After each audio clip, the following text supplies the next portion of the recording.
اس جزیرے کی تباہی سے میرے کئی دشمن گمنامی کے اندھیروں میں ڈوب جائیں گے۔ ان کے ہٹنے پر مجھے آگے بڑھنے کا موقع ملے گا، اس لیے میں تم سے تعاون مانگ رہا ہوں۔ اس جزیرے پر واپسی جتنی ضروری ہے وہ تم نہیں جانتے۔ تمہیں لے کر وہاں صحیح سلامت پہنچ جانا میرا کارنامہ شمار ہوگا، میرا رتبہ بلند ہوگا، اور میری وجہ سے عبید صلاح اور اس کے ساتھیوں کو کام کرنے کی آسانی ہوگی۔ میں تمہیں یہ سب اس لیے بتا رہا ہوں کہ مجھے یقین ہے اس جگہ کوئی خفیہ طور پر ہماری باتیں نہیں سن رہا ہے۔ چاندگری نے باتیں قابل غور کی تھی، لیکن اس کی باتوں پر اعتبار کر کے دوبارہ اس چوہے دان میں پہنچ جانا حماقت ہی ہوتی، اس لیے میں نے جانگروں کو نہتا کر دیا۔ اگر مجھے یقین آ گیا کہ بے نشان ہیلی کاپٹر کا تمہاری شیطانی تنظیم سے کوئی تعلق نہیں ہے تو یہ میں ہینڈز اب ختم کروں گا۔ فی الوقت میں تم پر کسی صورت اعتبار نہیں کر سکتا۔ گن شپ فضا میں چکرا رہے تھے اور بے نشان ہیلی کاپٹر ہم سے کوئی 40-50 گز دور زمین پر اتر گیا۔ پھر کسی نے میگا فون پر کہا، چاندگری اگر تم میری آواز سن رہے ہو تو اس ہیلی کاپٹر کی طرف آؤ، راستہ صاف کر دیا گیا ہے۔ یہ کسی فوجی کا انداز نہیں۔ میں نے مشکوک انداز میں چاندگری کو دیکھا۔ چل کر دیکھ لو، پتہ چل جائے گا۔ چاندگری جھنجھلا گیا تھا۔ چلنا تو تھا، اگر کچھ چالاکی ہوئی تو کئی لوگ اور مارے جائیں گے۔ میں نے اسے خبردار کیا، اس سے تمہارا ریکارڈ بھی خراب ہوگا۔ چاندگری ایک لمحے کو ہچکچایا، پلیز کوئی غلط کام مت کرنا، تم میرے لیے ضروری ہو، ان لوگوں کے لیے نہیں، اور تم مسلح گن شپ کا مقابلہ نہیں کر سکتے۔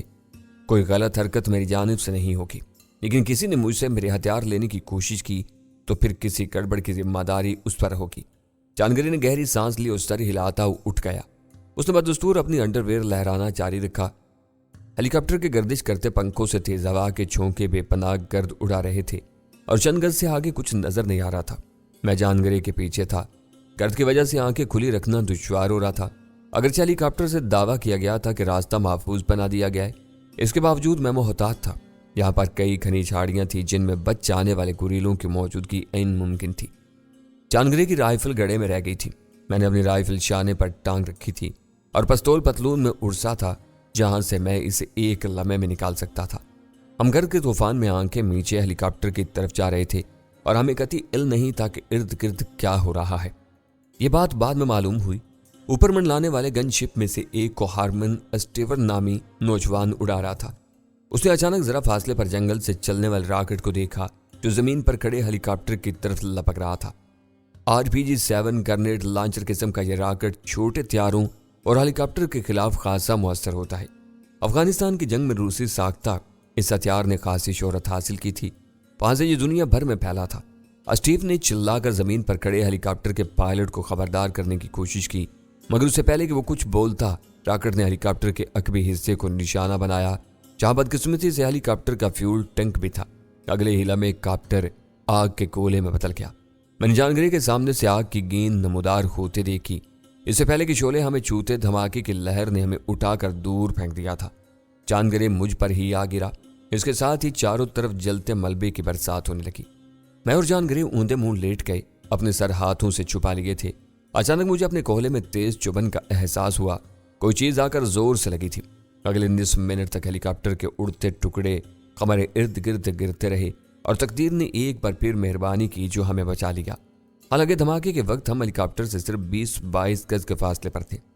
دھماکے کے فوراً بعد گن شپس نے دوبارہ حملے شروع کر دیے، خاص طور سے اس جگہ کو نشانہ بنایا جہاں سے راکٹ چلا تھا۔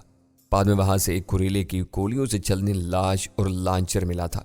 اگلے 10-15 منٹ تک گن شپس ہر مشکوک جگہ گولیاں برساتے رہے، مگر مزید کوئی گوریلا سامنے نہیں آیا۔ سب مارے جا چکے تھے یا فرار ہو گئے تھے۔ خاصی دیر بعد ہم اٹھنے کی ہمت کر سکے تھے۔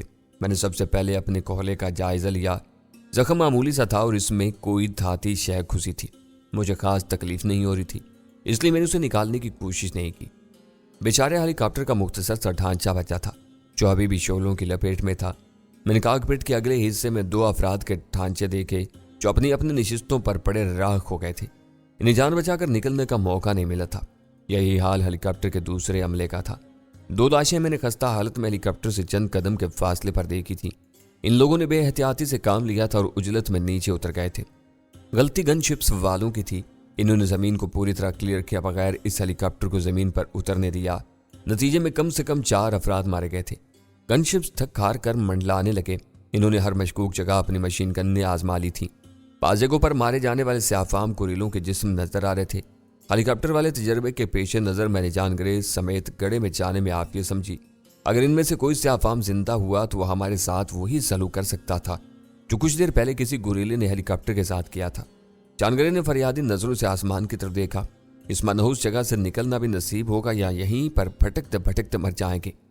اس جگہ آنے کے لیے بھی مرے جا رہے تھے اور یہاں سے نکلنے کے لیے بھی بےتاب ہو۔ ہمارے یہاں اس صورتحال کے لیے ایک محاورہ ہے، آنا اپنی مرضی سے اور جانا دوسرے کی مرضی سے۔ چاندگرے نے محاورے میں ایک ناقابل اشاعت ترمیم کی تھی۔ میں نے محسوس کیا کہ اس ہیلی کاپٹر کی تباہی نے اسے کچھ زیادہ ہی برافروختہ کر دیا تھا۔ میرا شبہ یقین میں بدلنے لگا۔ اس ہیلی کاپٹر میں جان گری کی تنظیم کے لوگ تھے اور وہ اسے لے جانے کے لیے آئے تھے۔ اس ہیلی کاپٹر کی تباہی پر جان گری کے تاثرات کچھ ایسے تھے جیسے اسے کوئی ذاتی صدمہ ہوا ہو۔ میں نے اسے تسلی دی، فکر نہ کرو، اب ہم محفوظ ہیں، مدد دوبارہ آ جائے گی۔ اسی لیے میں نے ہیلی کاپٹر کے انجنوں کی گونج میں ایک اور مشینی گھرراہٹ سنی۔ میں چوکنا ہو گیا تھا۔ کیا پھر گوریلے آ رہے تھے؟ مگر گن شپس کے انداز سے نہیں لگ رہا تھا کہ کوئی خطرہ ہماری طرف آ رہا ہے۔ میں نے سر ذرا بلند کیا تو جنوب کی طرف سے ایک جیپ آتی نظر آئی۔ مجھے شبہ ہوا کہ اسے کوئی خاتون ڈرائیو کر رہی تھی، کیونکہ مجھے ہوا میں لہراتے کچھ سنہری بال نظر آئے تھے۔ لمحوں میں اچھلتی کودتی جیپ ہمارے سامنے آ گئی۔ زوردار بریک لگاتے ہی تر و تازہ سی لڑکی نیچے کودی۔ چھریلے جسم کے ساتھ خوبصورت نقوش اور سنہری بال، وہ کوئی مقامی سفید فام خاتون لگ رہی تھی۔ اس نے جینز پر سفید رنگ کی پوری آستین کی قمیض پہنی تھی جس کے اوپری 3 بٹن کھلے تھے۔ Can I help you? کیوں نہیں خاتون، اس وقت افریقہ کی سرزمین پر تم کو ہم سے زیادہ مدد کے قابل کوئی نہیں ملے گا، تب آ جاؤ۔ اسے جیپ کی طرف اشارہ کیا اور اچھل کر ڈرائیونگ سیٹ پر بیٹھ گئی۔ ہمیں جلد از جلد یہاں سے نکل جانا چاہیے۔ بظاہر اس کی پیشکش اتنی ہی سادہ تھی جتنی کہ خود اس کی شخصیت ہے، لیکن کچھ باتیں قابل غور تھیں۔ عام لڑکیاں ایسی جگہوں سے دور رہنا پسند کرتی ہیں جہاں گولیاں چل رہی ہوں، بم پھٹ رہے ہوں اور کشتوں کے پشتے لگ رہے ہوں۔ اگر وہ اتفاق سے اس سڑک سے گزر رہی تھی تو اسے اپنا سفر صراط مستقیم میں جاری رکھنا چاہیے تھا۔ اس کی بجائے وہ میدان جنگ میں چلی گئی۔ کیا اسے الہام ہوا تھا کہ اس جگہ 2 مصیبت صدقان اس کا انتظار کر رہے ہیں؟ اس نے ہماری طرف دیکھا۔ چاندگرے نے جیپ کی طرف جانے کی کوشش کی مگر میں نے اسے ہاتھ سے روک دیا۔ 1 منٹ، میں ذرا ایک خاتون سے کچھ پوچھنا چاہوں گا۔ اسے آخری علم کیسے ہوا کہ ہم یہاں ہیں؟ میری رہنمائی گن شپ نے کی تھی، لڑکی نے جواب دیا۔ وہ کیسے اور تمہارا نام کیا ہے؟ تم مجھے ونیلا کہہ سکتے ہو، ونیلا اسٹیفن، اس نے کہا۔ اب باقی باتیں راستے میں ہوں گی۔ گن شپ نے تمہیں کیسے بتایا؟ میں بدستور مشکوک تھا۔ بابا اپنے میگا فون سے، اور میں خود بھی ایویشن کی رضاکار ہوں۔ وہ کچھ چنجلا گئی تھی۔ سوال بعد میں کرنا۔ چاندگرے اب جیپ کے پچھلے حصے میں بیٹھ گیا تھا۔ ابھی ہمیں طبی مدد اور آرام کی ضرورت ہے۔ محترم خاتون، تمہارا گھر یہاں سے کتنی دور ہے؟ میرا فارم ہاؤس خاصا دور ہے، مگر میں تمہیں نزدیکی طبی امداد کے مرکز پہنچاؤں گی، ونیلا نے بتایا۔ وہ مہر سے جیپ سڑک پر لے آئی تھی۔ اس نے وہاں پر ہونے والی تباہی اور بکھری لاشوں کو خاص اہمیت نہیں دی تھی، اور نہ ہی اس کے تاثرات سے لگ رہا تھا کہ وہ کمزور اعصاب کی لڑکی ہے۔ غالباً آرمی کی تربیت نے اسے مضبوط بنا دیا تھا۔ اس نے ہماری طرف دیکھا۔ تم دونوں نے اپنا تعارف نہیں کرایا۔ اس بار اس کے لہجے میں ناگواری تھی۔ میں ہنسا۔ ونیلا، اتفاق سے ہم دونوں میں سے کوئی انگریز نہیں ہے، یہ امریکی ہے اور میں پاکستانی۔ وہ چونکی، وہ ملک جو انڈیا کے پاس ہے، طالبان کا بانی؟ یہ صرف پراپوگنڈا ہے، میں نرمی سے کہا۔ خیر، سیاست کے موضوع پر پھر کبھی بات ہوگی، پہلے یہ بتاؤ کہ پینے کے لیے کیا ہے؟ اکا میں بوتل رکھی ہے، وہ خفکی سے بولی، کیونکہ اپنا تعارف ہم نے اب بھی نہیں کرایا تھا۔ سوری، میں اس بوتل کو بنا اجازت تقریباً خالی کر چکا ہوں۔ چاندگری نے بوتل مجھے تھما دی، جس میں مشکل سے 4 لیٹر پانی تھا۔ میں اسے گھورا اور پانی حلق سے اتار لیا۔ اگرچہ پیاس کی شدت ایسی تھی کہ میں 2 لیٹر کی یہ پوری بوتل پی جاتا، مگر اس ذرا سے پانی نے بھی بہت مزہ دیا۔ ونیلا ڈرائیونگ کے دوران کن نکیوں سے میرا جائزہ لے رہی تھی۔ اچانک اس نے کہا، کیا تم انگریز نسل ہو؟ نہیں، میں پاکستانی اور مسلمان ہوں، میں نے 2 ٹوک انداز میں کہا۔ اب اس پر کوئی بات نہیں ہوگی۔ سوری اگر تمہیں برا لگا، وہ بولی۔ یہ تم اس طرح مڑ کر کیوں بیٹھے ہو؟ وہ دراصل نیچے ہیلی کاپٹر کا کوئی ٹکڑا لگا ہے، میں نے ہچکچا کر بتایا۔ اوہ، تم نے پہلے کیوں نہیں بتایا؟ وہ تشویش سے بولی۔ میں دیکھ لیتی ہوں۔ میں نے خدا کا شکر ادا کیا کہ اسے پہلے نہیں بتایا تھا، اور پھر جلدی سے بولا، کوئی خاص نہیں ہے، پھر ابھی ہم اسپتال ہی تو جائیں گے۔ ابھی تو نہیں۔ اس نے ہموار سڑک پر جیپ کی رفتار بڑھائی۔ تقریباً نصف گھنٹہ لگے گا، کوئی مسئلہ نہیں ہے۔ میں نے سرد آہ بھری تھی۔ ایک گن شپ جیپ کے ساتھ تھا، غالباً ہماری حفاظت کے لیے کہ گوریلے پھر حملہ نہ کرتے۔ ونیلا نے کچھ دیر بعد کہا، تم نے اپنا نام نہیں بتایا۔ یوسف علی خان، میں نے مختصراً جواب دیا۔ یہ اپنے بارے میں خود بتائے گا۔ جانگرے بتانے کے موڈ میں نہیں تھا، اس لیے خاموشی چھا گئی۔ خاصی دیر بعد ونیلا نے اگلا سوال کیا، تمہارے گلے میں کیا ہے؟ بدنصیبی کا توق، میں نے سرد آہ بھر کر کہا۔ کیا مطلب؟ مطلب مجھے خود نہیں پتا مس ونیلا، اس لیے تمہیں کیا بتاؤں؟ اس کے خوبصورت نقوش بگڑ گئے اور اس نے خفا ہو کر رفتار خطرناک حد تک تیز کر دی تھی، مگر مجھے کوئی اعتراض نہیں تھا۔ میں خود جلد از جلد کسی سرکاری ہسپتال پہنچنا چاہتا تھا تاکہ مجھے سرکاری تحفظ مل سکے۔ مجھے خطرہ تھا کہ درمیان میں کہیں جان گرے کے آدمی مجھے اچک کر لے جانے کی کوشش نہ کریں۔ میں اسپتال کے اسٹاف سے تحفظ مانگ سکتا تھا، ضروری نہیں تھا کہ اس ملک کی انتظامیہ کا ہر فرد جان گرے کی تنظیم کا حامی ہوتا۔ کرنل بوگارڈ جیسے لوگ صرف ایک مثال تھے جو نسلی برتری کی خاطر اپنے وطن سے غداری کر رہے تھے۔